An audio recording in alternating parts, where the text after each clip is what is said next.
DATV, and the Greater Dayton Area League of Women Voters present Meet the Candidate. Hello, I'm Elizabeth Brads, a member of the League of Women Voters of the Greater Dayton area. I am here today with the candidates running for Vandalia Council. The candidates are Emily Bradford, H. David Brusman, Michael Flannery, Rick Ford, Alex Gonter-Dre, Aaron Hathaway. David Brusman, Michael Flannery, Alex Gonter-Dre, and Rick Ford are unable to join us due to prior commitments. We will start our interviews by giving the candidates 1 minute to tell us about themselves and why they want to serve on the Vandalia Council. We will start with Emily Bradford. Okay. All right. Well, thank you. My name is Emily Bradford. I'm running for Vandalia City Council because I believe in this city and I care about its future. And while that may sound like a political answer, it is not. I do care about this city and I 100% believe in its future. I have lived here for most of my life, over 30 years. I graduated from Vandalia Butler Schools, chose to stay here and raise my family. Both of my children have either graduated from Butler or are currently in the school system. My son is currently at the University of Cincinnati. My daughter is going to school here through her middle school years. I work at Montgomery County. I have for the past almost 20 years. I currently serve as the Clerk of Commission and Director of Operations for the Board of County Commissioners, where I oversee a lot of statutory compliance and research. So I know about the Ohio Revised Code and all of the laws that govern local governments. Served as a past president for the State of Ohio Clerks Association, among many other responsibilities. But that's a little bit about me as well as why I am running. Thank you. Our next candidate is Aaron Hathaway. Good morning. Thank you, Elizabeth and the League of Women Voters for hosting this forum. My name is Aaron Hathaway. I grew up in Vandalia. I'm a long-term resident of Vandalia, a Vandalia Butler graduate, and my family and I are proud to call Vandalia home.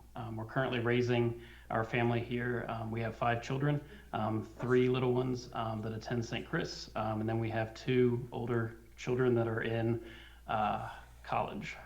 So we have quite the span. It's very exciting. They love growing up here. We love using the parks. It's a really great place to live. So as a husband and father, I do understand the importance of safe neighborhoods and strong schools and a community that continues to grow while still feeling like home. I'm running for Vandalia Council because I want to ensure that Vandalia is prepared for the future. My priorities of strengthening our infrastructure, revitalizing downtown, supporting local businesses, and balanced housing growth. Just as important, and maybe the most important, is I want to ensure that our local council and government stays transparent, accountable, and is always focused on serving our residents. Thank you. Thank you. I will now ask each candidate the same questions. You will have 2 minutes to speak to each question, and then I will move on to the next candidate and give them 2 minutes to respond. Aaron, we will begin with you. Our first question: what do you see as the biggest challenges facing the city? Thank you, Elizabeth. That's a great question. So Vandalia we're a very strong community, but like many cities, there are challenges that we're facing. We have an aging infrastructure, from roads to utilities to city facilities. Much of what we rely on every day requires reinvestment. In the past, delaying those improvements has only made those repairs more expensive down the road.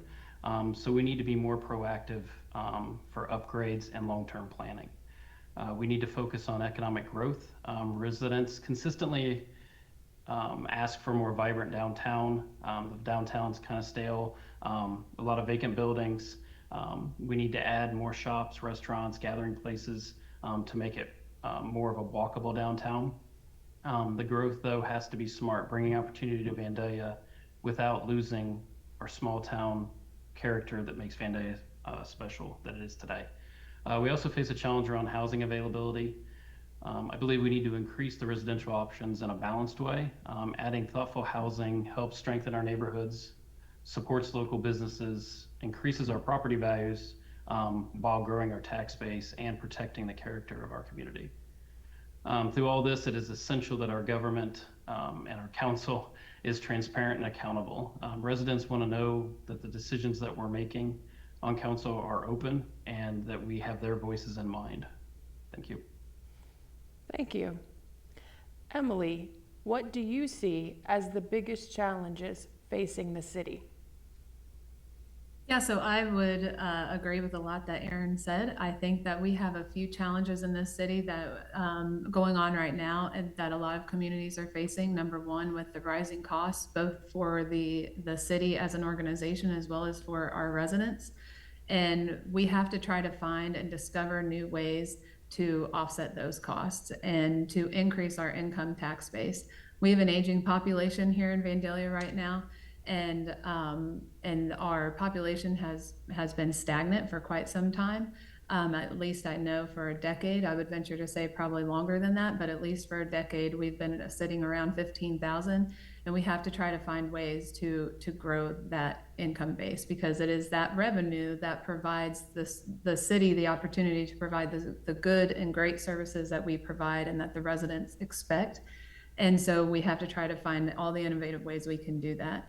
And we can do that with, well, utilities is one, right? We've had a lot of increased exponentially costs with our water rates, and I know that's a big topic for a lot of residents. Again, we need to just try to find innovative ways, whether it is partnering with the state and trying to find grants and low interest loans through state organizations like OWDA, which is the Ohio Water Development Authority, or OPWC, Ohio Public Works Authority, to try to offset some of those costs for the residents. Our utility footprint is pretty small, and so that obviously is going to increase costs, but again, we just have to, at the end of the day, we just have to try to keep all of our options open. And I agree too with the downtown. I think it's a big challenge. I think people want to see a downtown area. They want to feel a sense of community, and I think that would provide that. They shouldn't have to go to a surrounding community to spend their money and to have a meal with their family and to do shopping. So I think if elected, I would try to work with the council as well as administration to get a project like that implemented. Thank you. Emily, we will come back to you. What should the city council do to address housing needs in the city? So I touched a little bit about it, but the housing, we just have to, in my opinion, we have to create smart development decisions and opportunities, both business development as well as residential. Again, we have an aging population, right? And as that population gets older and older, we have to create an environment to attract young families to this city so that they can spend the rest of their time here, and possibly their children can also spend their time here, like Aaron and I both have done. So we also have to meet families where they want to be. Over the last 5 to 10 years, trends and studies have shown that young families do not want the homes of our past generations, I guess you could say. They don't want acre lots, 2-acre lots. They want a smaller footprint. And I think a lot of that is that our home life is changing from, even, when I was a kid, we're not in our homes as much. And I think young families, they see that and they want the sense of a community. They don't want that. So we have to be cognizant of that, and we have to meet them where they are so that we can attract those families. So we just need to do it smart and responsibly. Thank you. Aaron, the same question to you. What should the city council do to address the housing needs of the city? Yeah, I mean, I agree with, like Emily said, I agree with a lot of what she had just said. So Affordable housing is an important issue in the city right now because it directly impacts the strength of our neighborhoods, our workforce, and the opportunities available to the residents in Vandalia, including Parks and Rec and the amenities that we're providing. I think balanced residential growth, like Emily said, is very important. This means encouraging development, including a mix of housing from single family homes to multifamily homes, so people at different stages of life and income levels can find a place to call home in Vandalia. By planning carefully, I think we can expand the options without overwhelming our infrastructure or changing the character of our existing neighborhoods, which is very important to the residents. Second, I think proactively reaching out and partnering with developers and regional organizations, using tools like zoning incentives, tax credits, state and federal housing programs, we can encourage projects that include housing options for all levels while still maintaining the high standards for design and quality that our residents expect. As council, we need to ensure that every housing policy is guided by the community input and transparency. Residents deserve a say in how their neighborhoods grow, and decisions should always balance affordability with quality of life, safety, and long-term future, as Emily mentioned.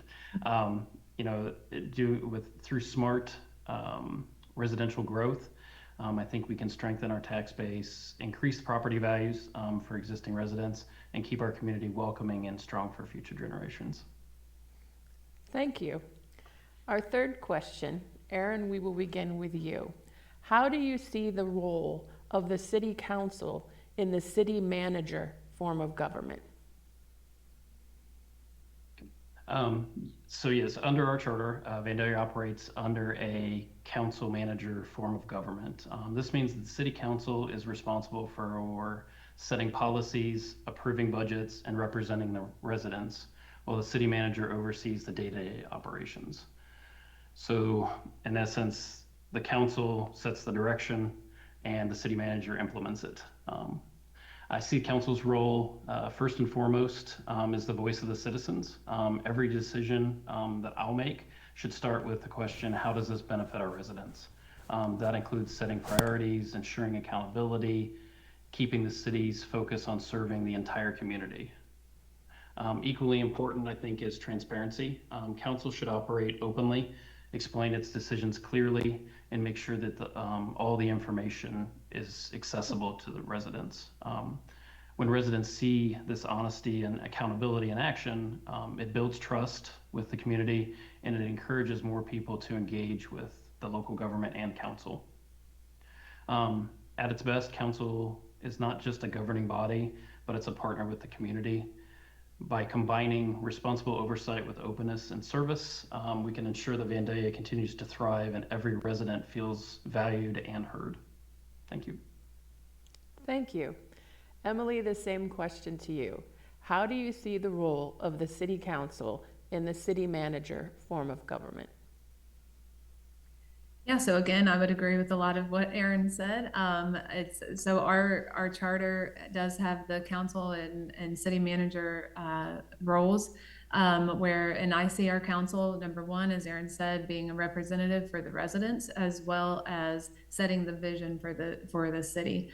In my current role, as I mentioned, I have worked directly for the Board of County Commissioners for almost 15 years out of the 20 years I've been at the county.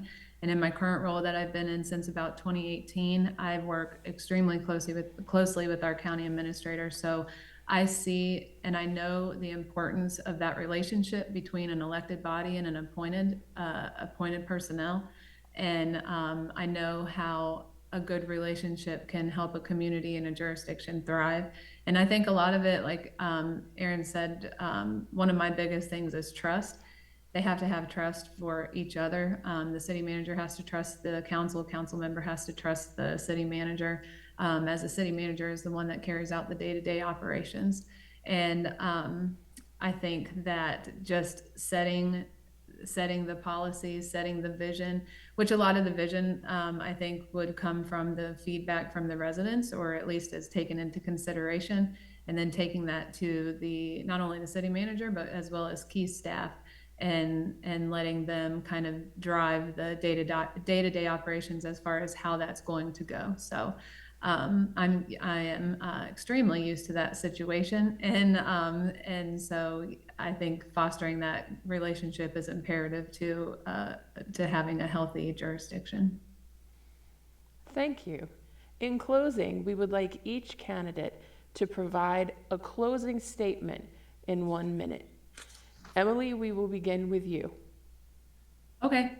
Well, first, I want to thank the League of Women Voters for having us. I mean, this forum is crucial to our democratic process and making sure the residents know where candidates stand. And so I'm a big fan of everything the League does. They're a wonderful organization, so thank you.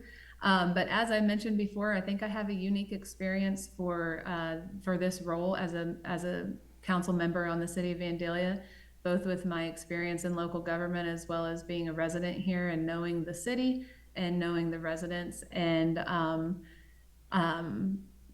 like I said, we have to try to find ways to create the environment that we want for our city and that we deserve. We have good citizens here that have a lot of pride in their city, as they should. We have a great city.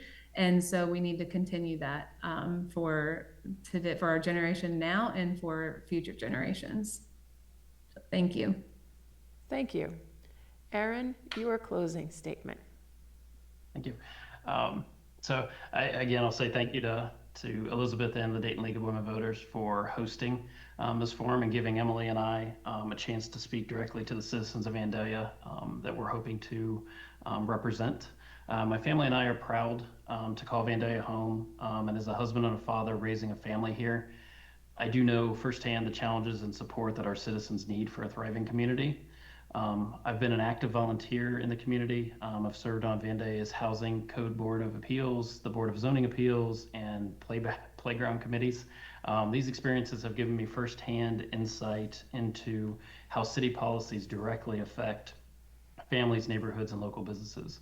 If elected, I'll work for every citizen in Vandalia, listening to every voice, collaborating with fellow council members, and making decisions that strengthen our city. My goal is to ensure Vandalia remains not only a great place to live and raise a family, but also a place where more people want to come to live, work, and play. Thank you. Thank you both for your participation today. Good luck with your campaigns. The League of Women Voters encourages all candidates to run an issues-oriented campaign. Our goal is to educate the voting public and strengthen our elective political process. The annual Voters Guide will be distributed beginning the first week of October in the Dayton Daily News, AIM Media suburban newspapers, local libraries, schools, and businesses. Early voting for the upcoming election begins October 7th at your Board of Elections, or you can request an absentee ballot. However you vote, your opinion matters. You make our democracy work. Thank you.